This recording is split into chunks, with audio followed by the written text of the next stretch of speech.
제목을 한번 같이 읽겠습니다. 시작. 복음의 진수. 사랑하는 성도님들, 혹 이 자리에 나오시는 것이 참 힘드셨던 분 없으십니까? 지난 한 주간에 내 쓰러지고 넘어진 모습 때문에 이런 모습 이대로 내가 예배하러 가도 되나, 참 그런 마음으로 이 자리에 앉아 계신 분 혹 있으십니까? 누군가의 갈등 때문에 무거운 마음으로, 하나님 앞에 죄스러운 마음으로 이런 나의 예배를 하나님이 받으시겠나, 이런 마음으로 혹 앉아 계신 분 있지 않으십니까? 심지어 여러분의 과거의 어떤 큰 잘못이나 실수로 인해서 그런 죄를 저지른 나 같은 건 하나님이 용서하지 않으실 거야 라고 낙담함으로 예수를 믿는 것을 주저하고 계신 분은 혹 없으십니까? 잘 오셨습니다. 오늘 복음의 진수를 통해 하나님을 만나게 되시기를 주님의 이름으로 축원합니다. 오늘 우리가 읽은 이 요한복음 3장 16절은 믿지 않는 사람들도 잘 아는 본문이죠. 한번 외워볼까요? 시작. 하나님이 세상을 이처럼 사랑하사 독생자를 주셨으니 이는 저를 믿는 자마다 멸망치 않고 영생을 얻게 하려 하심이니라. 아멘. 복음의 진수 첫 번째는, 우리 하나님은 예수로 말미암아 세상이 구원을 받기를 원하신다 하는 것입니다. 그것이 오늘 본문 16절, 17절에서 이렇게 고백되고 있습니다. 하나님이 세상을 이처럼 사랑하사 독생자를 주셨으니 이는 그를 믿는 자마다 멸망하지 않고 영생을 얻게 하려 하심이라. 하나님이 그 아들을 세상에 보내신 것은 세상을 심판하려 하심이 아니요 그로 말미암아 세상이 구원을 받게 하려 하심이라. 아멘. 여러분, 사실은 너무나 감격적인 고백이지만 우린 너무나 잘 알고 너무나 많이 들었기 때문에 어쩌면 너무나 당연하고 어쩌면 너무나 뻔하게 이 본문을 느끼고 계실지도 모르겠습니다. 혹 그런 우리의 마음에 조금 더 이 내용을 분석해 보면 이 내용이 우리에게 좀 더 와닿을 수 있을 것 같아 보입니다. 첫 번째로, 이 복음을 주관하시는 이 복음의 주체가 누구입니까? 이 복음을 말하고 있는 오늘 본문 16절, 17절의 주어는 하나님이입니다. 하나님이 복음의 축복을 이루셨습니다. 인간은 할 수가 없습니다. 그래서 유대인 가운데 가장 뛰어난 한 사람, 니고데모라는 사람을 오늘 본문전에 만나시고 그 잘난 니고데모에게 거듭나지 아니하면 하나님 나라를 볼 수 없다, 물과 성령으로 아니하면 하나님 나라에 들어갈 수 없다라는 절망감을 갖게 합니다. 왜요? 이 복음의 주체는 인간이 아니라 하나님이기 때문입니다. 니고데모의 실력이나 니고데모의 인격이나 니고데모의 종교심이나 니고데모의 가문이나 니고데모가 자랑할 수 있는 그 어떤 것도 복음을 만들어낼 수가 없기 때문입니다. 구원을 만들어낼 수가 없기 때문입니다. 하나님이 하셨습니다. 하나님의 은혜가 우리를 구원하셨습니다. 그렇다면 이 복음의 대상은 누구입니까? 세상을. 성경에서요, 세상을 말할 때는 대부분 부정적인 겁니다. 타락하고 썩고 부패하고 하나님을 거스리는 것을 말할 때 세상이라고 성경은 우리에게 말하고 있습니다. 사랑받을 만한 그 어떤 것도 없는 우리가 바로 세상이죠. 니고데모가 그토록, 그 바리새인들이 그토록 정죄하던 창기와 세리, 그들이 세상인 것처럼 니고데모 자신이 세상인 것이죠. 제가 미국에 있을 때 박효진 장로님을 모시고 한 집회를 은혜롭게 한 적이 있습니다. 이분의 책이 참 좋아요. 하나님이 고치지 못할 사람은 없다. 그가 만난 그 흉악한 범죄자들이 죽게 돌아오는 것 간증하고 있습니다. 사랑하는 성도님들, 하나님이 고치지 못할 사람은 없음을 믿으시기를 주님의 이름으로 축원합니다. 하나님의 사랑을 받을 수 없는 사람은 없습니다. 또한 하나님의 사랑이 필요하지 않는 사람도 없습니다. 니고데모에게도 하나님의 사랑은 필요했습니다. 사랑하는 성도님들, 지난 한 주간 어떤 삶을 사셨습니까? 여러분이 혹 지난 한 주간의 삶 가운데 하나님 앞에서 어떤 실패를 하셨을지라도 그 실패가 여러분을 향한 하나님의 사랑을 멈출 수 없음을 믿으시기를 주님의 이름으로 축원합니다. 세 번째로, 복음의 방법입니다. 이처럼 사랑했다. 이처럼이 뭘까요? 1차적으로는 그의 아들을 제물을 삼는 방법으로 사랑하셨다라는 겁니다.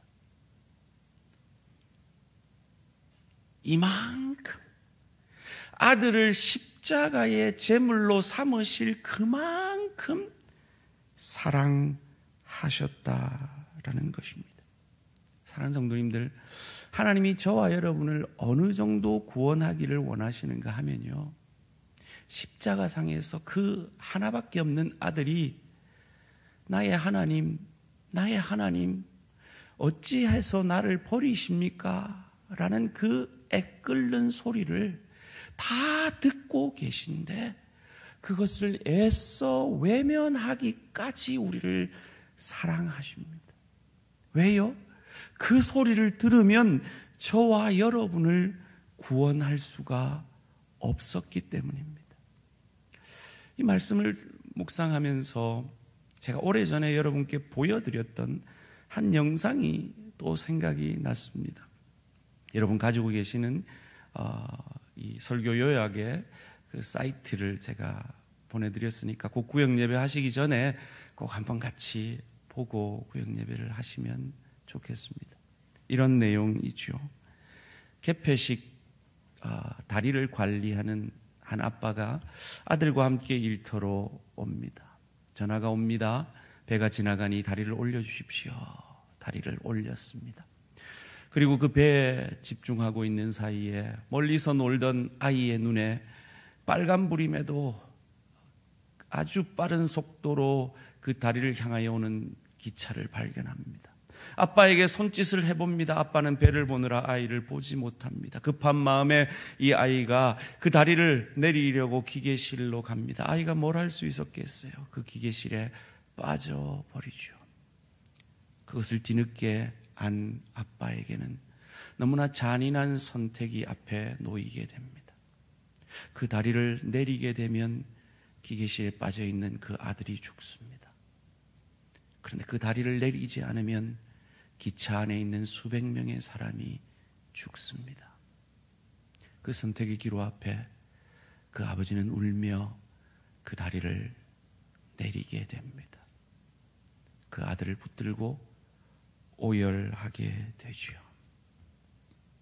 이것이 세상을 향한, 저와 여러분을 향한 하나님 아버지의 사랑인 것을 믿으시기를 주님의 이름으로 축원합니다.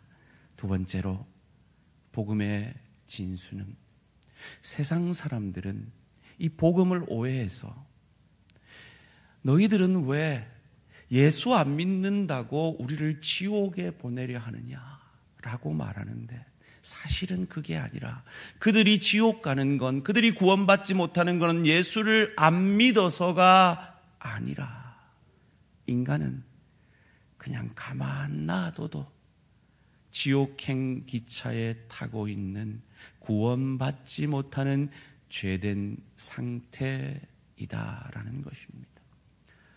그래서 오늘 본문 18절에서 20절이 이렇게 말합니다. 그를 믿는 자는 심판을 받지 아니하는 것이요, 믿지 아니하는 자는 하나님의 독생자 이름을 믿지 아니함으로 벌써 심판을 받은 것이니라. 그 정죄는 이것이니 곧 빛이 세상에 왔으되 사람들이 자기 행위가 악함으로 빛보다 어둠을 더 사랑한 것이니라. 악을 행하는 자마다 빛을 미워하여 빛으로 오지 아니하나니 이는 그 행위가 드러날까 하며. 이런 얘기입니다. 이번 주에 저희 아내가 건강검진을 받으러 갔습니다. 저도 같이 받으려 했다가 허리가 안 좋아서 그 전날 밤에 포기를 했었는데요. 참 안타까운 광경을 목격했습니다.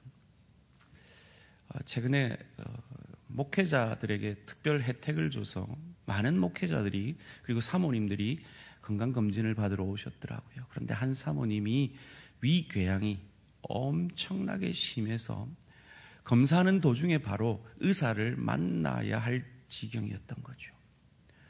그래서 간호사가 막 담당 의사하고 통화를 하는 그 통화를 제가 듣게 되었습니다. 만약에 그 사모님이 그 자기를 도와주려는 그 간호사에게 버럭 화를 내면서 당신 때문에 내가 이 위궤양이 이렇게 심해졌어 라고 말한다면 이것이 말이 되는 얘기일까요?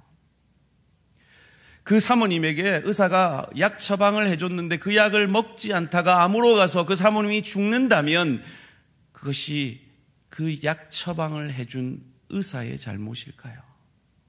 아니잖아요. 그처럼 인간은 예수 믿지 않기 때문에 지옥에 가는 것이 아니라 그들의 죄 때문에, 그 죄라는 죽을 수밖에 없는 병 때문에 지옥에 가게 되는 것입니다. 그 믿음의 상태와 상관없이 이미 정죄의 상태에 있었다는 거죠. 그 대표적인 증거가 죽음입니다. 우리 모든 인간은 그 죄 때문에 죽는 것입니다. 그런데 인간의 상태가 빛보다 어두움을 더 사랑했다라고 오늘 본문이 얘기하는데, 빛은 무엇이고 어두움은 무엇일까요? 보통 우리는 빛을 윤리적이고 도덕적이라고 생각을 합니다. 그러나 사실은 그것보다 훨씬 고급한 의미입니다. 이 죄라는 이 헬라어 원문은요, 하마르티아라는 원문인데요, 이 단어의 원뜻은 관역에서 벗어난 상태다라는 겁니다. 이 성경에서 죄란 어떤 법적인, 사회적인 우리가 어떤 법을 어겼다든지 도덕적 혹은 윤리적으로 그릇된 행동을 의미하는 건 아닙니다. 하나님으로부터 떠나 있는 그 상태 자체가 죄인 것이죠. 그래서 진리이신 예수 그리스도, 하나님과 한 분이신 그 관역을 벗어난 것 자체가 죄입니다. 언제 이 죄가 시작되었습니까? 하나님이 에덴 동산에서 모든 것을 허락하시고 선악을 알게 하는 그 나무 하나를 금하심으로 인간은 하나님의 통치 아래, 하나님의 다스림 안에 있을 때만 행복할 수 있음을 가르쳐 준 그것에서 벗어난, 그 하나님과의 관계, 그 다스림에서 벗어난 그것이 바로 죄인 것입니다. 이런 재미난 상상을 한번 해봅니다. 여러분, 탕자 잘 아시잖아요. 그 탕자가 아버지 재산 반을 받아서 해외에 나가서 허랑방탕하게 쓰지 아니하고 해외에 나가서 투자를 잘해서 갑부가 된 거예요. 그래가지고 그 재물을 가지고 가난한 사람들, 이웃들을 돕는 거예요. 그래도 그 탕자는 탕자입니다. 왜요? 아버지를 떠나 아버지의 권위를 인정하지 않기 때문이죠. 그와 같은 모습이 형의 모습이죠. 그것이 오늘 본문 전에 니고데모가 바리새인이었습니다. 그 당시에 사두개인들이 산헤드린 공회를 장악하고 있었어요. 그런데 바리새인이 사두개인들이 장악하고 있던 그 공회원이 되었다라는 것은 그가 얼마나 훌륭한 사람인지를 우리에게 보여주고 있습니다. 그런 그도 탕자라는 겁니다. 예수의 도우심 아니면 지옥으로 향하는 그 지옥 행열차에 타고 있는 자라는 것입니다. 예수님은 그들을 생명으로 초청하신 것이지 지옥으로 보내는 행위를 한 것이 아니라는 말입니다. 모든 인간은 죄로 말미암아 지옥으로 향하는 기차에 탑승해 있습니다. 세리와 창기뿐만 아니라 니고데모도 그 열차에 탑승해 있습니다. 성령으로 깨끗함을 받지 아니하면, 거듭나지 아니하면, 그리스도 예수께서 나를 위해 죽으시고 다시 태어나신, 다시 부활하신 그 거듭남의 축복을, 그 예수를 저주할 자라, 자기 죄 때문에 죽은 자라 아니하고 내 죄 때문에 죽은 나의 주, 나의 하나님으로 고백한다면 우리는 심판을 면제받음을 믿으시기를 주님의 이름으로 축원합니다. 그 하나님의 심판은 그 아들 안에 있기 때문입니다. 그 아들이 나를 대신하여 심판받아 주셨기 때문입니다. 그 예수의 제사를 히브리서 기자는 단 한 번 완전한 의의 제사라고 말합니다. 우리의 죄를 전가받은 예수님을 향하여 그 죄에 대한 심판을 하나님이 하십니다. 그래서 예수님이 죽으셨죠. 그 죄만 보면 죽음으로 끝나야 되는데 그 예수님이 우리를 구원하기 위한 그 하나님의 뜻에 순종하였기에 사흘 만에 그 예수를 일으키시고 그 예수를 주로 고백하는 저와 여러분도 하나님의 자녀로, 천국 백성으로, 오늘 죽어도 천국에서 눈뜰 수 있는 하나님의 자녀들로 삼아 주셨음을 믿으시기를 주님의 이름으로 축원합니다. 그리스도인 되었습니다. 그리스도와 하나 되었습니다.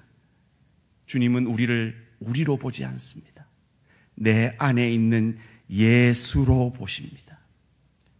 옆 사람에게 이렇게 고백해 주십시다. 당신 안에 예수가 보이네요. 천국에서 만나겠네요. 그런데 혹 이 자리에 내 과거의 죄 때문에, 지금도 여전히 범하고 있는 그 죄 때문에 염치가 없어서 그 예수를 주로 고백하지 못하고 계신 분이 계시다면 기억하십시오. 그건 겸손이 아니라 교만입니다. 하나님이 사랑하지 못할 사람은 없습니다. 하나님이 용서하지 못할 죄는 없습니다. 그 하나님의 사랑 안으로 다 들어오셔서 모두 거듭남의 축복을, 하나님의 자녀가 되는 축복을 받아 누리시는 우리 모든 대한가족들 되시기를 주님의 이름으로 축원합니다. 마지막으로 복음의 진수 세 번째는, 그러기에 그 성령을 선물로 받아 우리는 예수를 주로 고백했기에 우리는 더 이상 내 뜻대로 사는 자가 아니라 예수님처럼 예수님 안에서 하나님을 통하여 행하는 자가 되었다라는 것입니다. 오늘 본문 21절 말씀 함께 읽습니다. 시작. 진리를 따르는 자는 빛으로 오나니 이는 그 행위가 하나님 안에서 행한 것임을 나타내려 함이라 하시니라. 원문을 보니까요, 하나님을 통하여 행한 것이다. 우리의 모든 행위는 이제 더 이상 나의 행위가 아니라 하나님을 통해서 하는 행위다라고 고백하고 있는 것입니다. 하나님이 우리에게 어떻게 행하셨습니까? 그의 아들을 아끼지 아니하고 이처럼 사랑하셔서 우리를 자녀 삼아 주시고 구원하여 주신 그 사랑. 예수께서 하나님께 이르는 유일한 길이요 진리요 생명이 되어 주셔서 하나님을 향한 그 은혜의 통로, 복의 통로가 되어 주신 것처럼 그리스도 예수의 사랑을 받은 자들은 마땅히 은혜의 통로, 복의 통로가 되어질 것이라는 말입니다. 다시 한번 요한복음 3장 16절을 외워봅니다. 시작. 하나님이 세상을 이처럼 사랑하사 독생자를 주셨으니 이는 저를 믿는 자마다 멸망치 않고 영생을 얻게 하려 하심이니라. 자, 그러면 이 은혜를 간직하면서 요한일서 3장 16절을 외워봅니다. 시작. 누군가 지금 암송을 하고 있습니다. 감동입니다. 저도 외웠었는데 잘 안 외워지더라고요. 이게 어릴 때 외우는 거하고 늦게 외우는 게 달라요. 한번 같이 읽어보겠습니다. 요한일서 3장 16절 시작. 그가 우리를 위하여 목숨을 버리셨으니 우리가 이로써 사랑을 알고 우리도 형제들을 위하여 목숨을 버리는 것이 마땅하니라. 아멘. 여러분, 사랑에는 뭐가 들어가야 되는지 아세요? 머니 해도 머니가 들어가야 된대요. 17절 말씀입니다. 누가 이 세상의 재물을 가지고 형제의 궁핍함을 보고도 도와줄 마음을 닫으면 하나님의 사랑이 어찌 그 속에 거하겠느냐.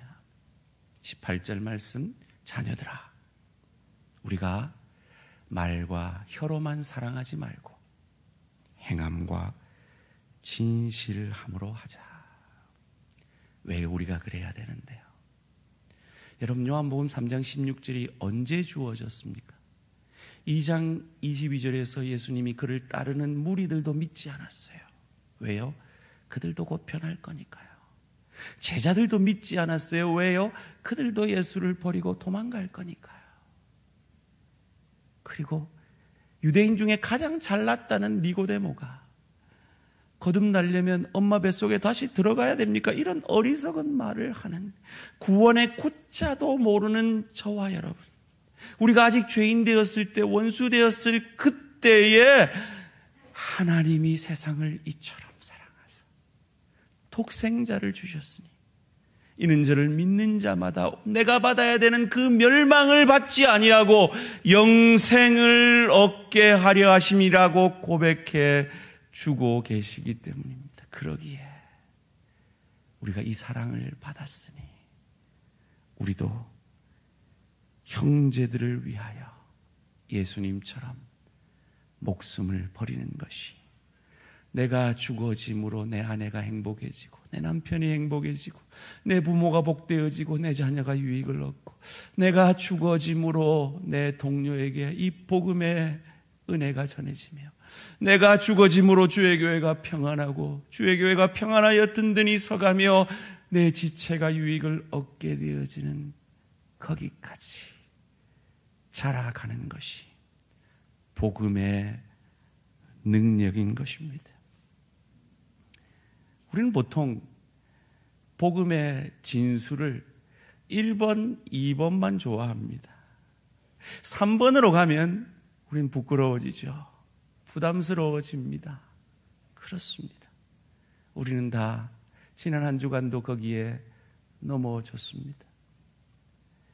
그런 우리에게 맹집산이라는 분이 좋은 교훈을 해주시더라고요. 맹집사 이야기라는 홍성사에서 나온 책이 있습니다. 한 시골 교회 맹천수 집사님이 쓰신 책인데요.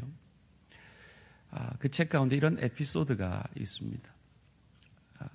교회 지체 가운데 인집사님이란 분이 뇌출혈로 온몸이 마비가 됩니다.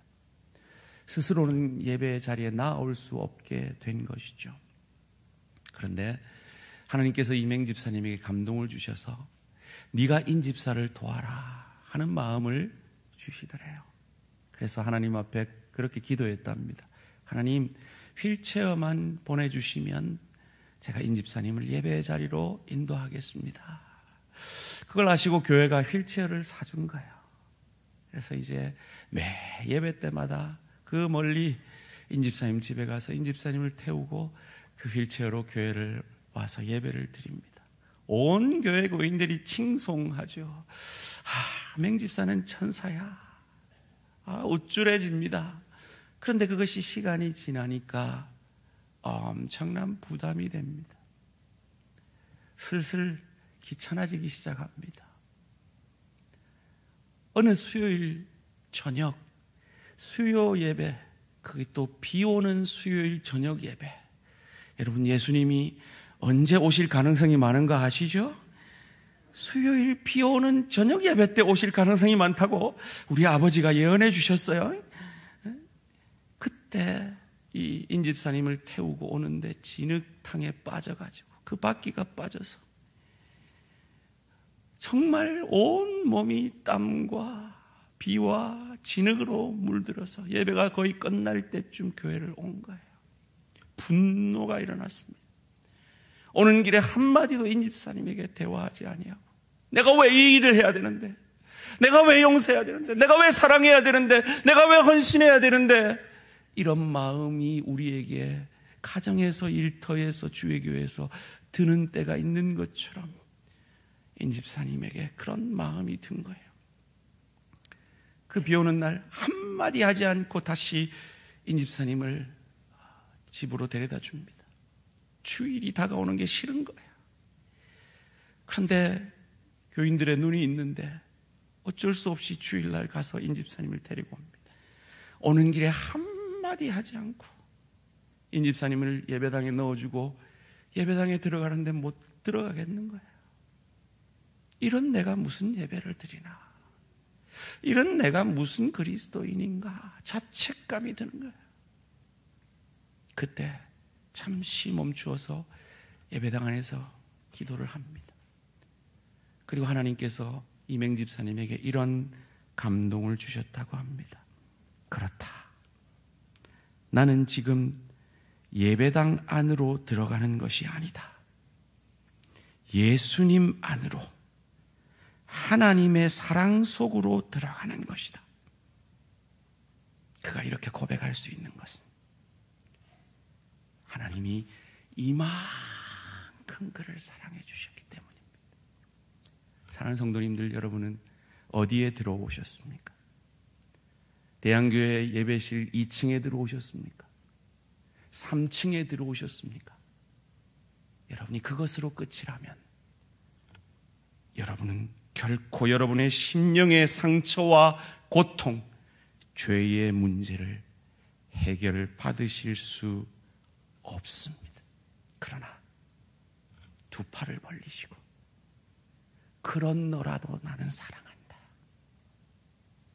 그런 너라도 나는 알고 사랑했다, 우리에게 사랑 고백하시는 하나님이 세상을 이처럼 아들의 그 부르짖는 소리를 외면하실 정도로 저와 여러분을 사랑하셨음을 믿으시고, 용서받지 못할 죄는 없음을 믿으시고, 하나님이 사랑하지 못할 죄인은 없음을 믿으시고, 그 주님의 품에 안겨서 다시 한번 일어나 주님이 나를 위해 죽어주셨으니 나도 내 이웃을 위해 죽어지는 것이 마땅한 거기까지 자라가시는 저와 우리 모든 성도님들 되시기를 주님의 이름으로 축원합니다. 저는 이런 상상을 해봅니다. 예수님이 아담과 하와가 범죄했을 때 그냥 아담과 하와 죽여버리고 새로운 인간 만드셔도 됐지 않았을까요? 그런데 하나님 그렇게 안 하셨어요. 그 허물을 안고 가시고 그 아들을 그 허물을 위해 죽어주심으로 우리를 살려내셨어요. 그래서 세상 사람들은 범죄한 사람, 감옥 갔다 온 사람을 전과자라고 손가락질합니다. 그런데 하나님의 눈에는 그것이 전과가 아니라 그럼에도 불구하고 나를 사랑해 주신 하나님의 사랑의 흔적이 되어서 내가 내 이웃을 사랑할 수 있는 힘이 되고 동력이 되어지는 것입니다. 사역할 수 있는 힘이 되고 동력이 되는 것입니다. 여러분 자신에게 실망하셨습니까? 그럼에도 불구하고 여러분을 사랑하시는 그 하나님의 사랑으로 다시 일어나 죽기까지 내 지체를 사랑해내시는 저와 우리 모든 성도님들 되시기를 주님의 이름으로 축원합니다. 하나님 앞에 이렇게 물어보십시오. 하나님, 이런 나도 사랑하십니까? 과거에 이런 죄를 저지른 나도 사랑하십니까? 내 아내도 한번 제대로 사랑해 주지 못하고 내 남편도 제대로 존경해 주지 못하고 내 부모에게 늘 상처만 주고 내 자녀에게 모범을 보이지 못한 이런 나라도 사랑하십니까?